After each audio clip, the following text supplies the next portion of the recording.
If you were to flick through the pages of history and come to the beginning of our history, or the history of our nation, as in the sovereign Muslim nation, you would notice that at that time, in that age or in that era, there were two main world powers, superpowers or empires. On the one side was the Persian Empire, and on the other side was the Roman Empire. And both of these empires had reached the zenith of power. They boasted political stability, economical prosperity, military capability, and an influence that extended over much of the globe. And then there, in the dry deserts of Arabia, lived the Arab race, a semi-nomadic people scattered across an endless desert.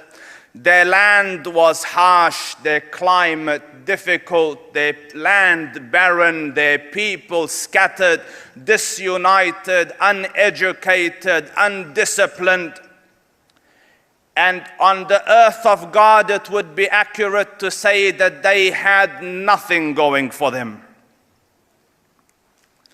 So much so that the great conquerors of the past passed them by and didn't even look twice at them. They didn't even consider them a people worthy of conquest. Alexander the Great passed them by, the Romans passed them by, the Persians passed them by. They were an unnoticed, insignificant, uneducated, unlettered, undisciplined, disunited, a scattered group of people that added up to nothing much in the annals of human history.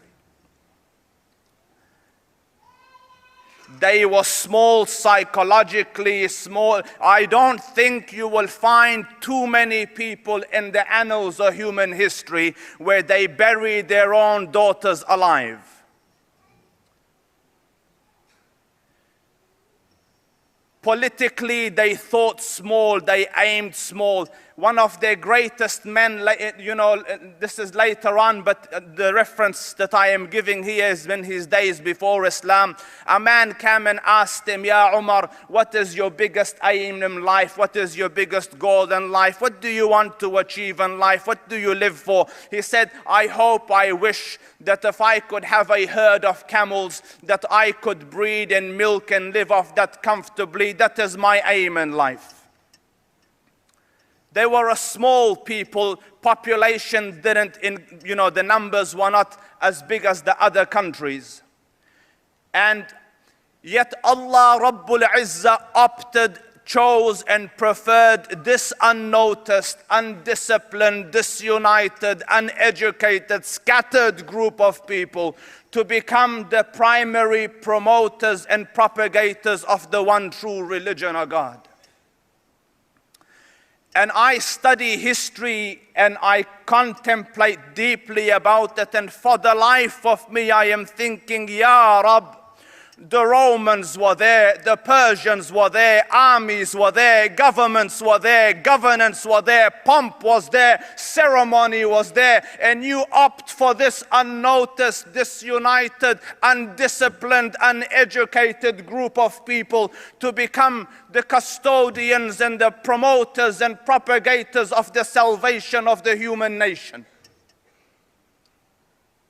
And yet, when this group of people, semi-nomadic group of people hovering on the brink of barbarism, when these people entered Islam, and as the Quran says, "Udkhulu fi silmi kafa," when they entered it entirely, when it became their life and their focus and their purpose and their everything, within a few decades, this insignificant, unnoticed, undisciplined, small, uneducated nation expanded and extended from Granada in Spain on one side to New Delhi in India on the other.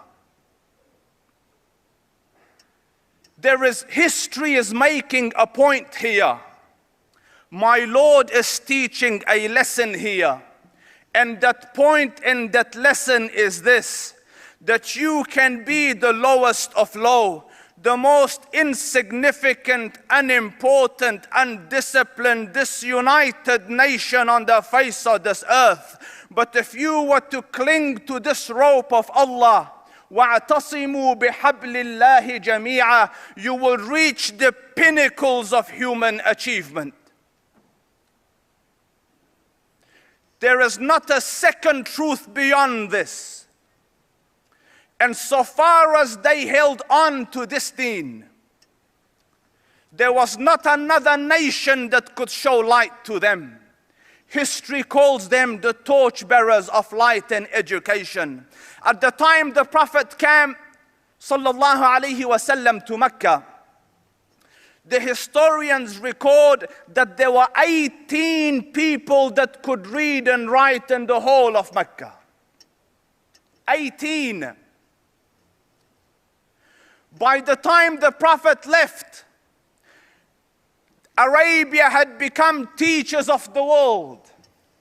And that same Umar ibn al-Khattab radiyallahu anhu, who yesterday wanted to have a herd of camels, they ask him now after Islam, Ya Umar, what is your goal? What is your purpose? What's the mission of your life? What do you want to live for? He says, I want to struggle till the deen of Muhammad reaches every corner of the globe. The small became world notable. The unnoticed became significant. The localized dreams became world vision. The secret formula of change and success was Islam.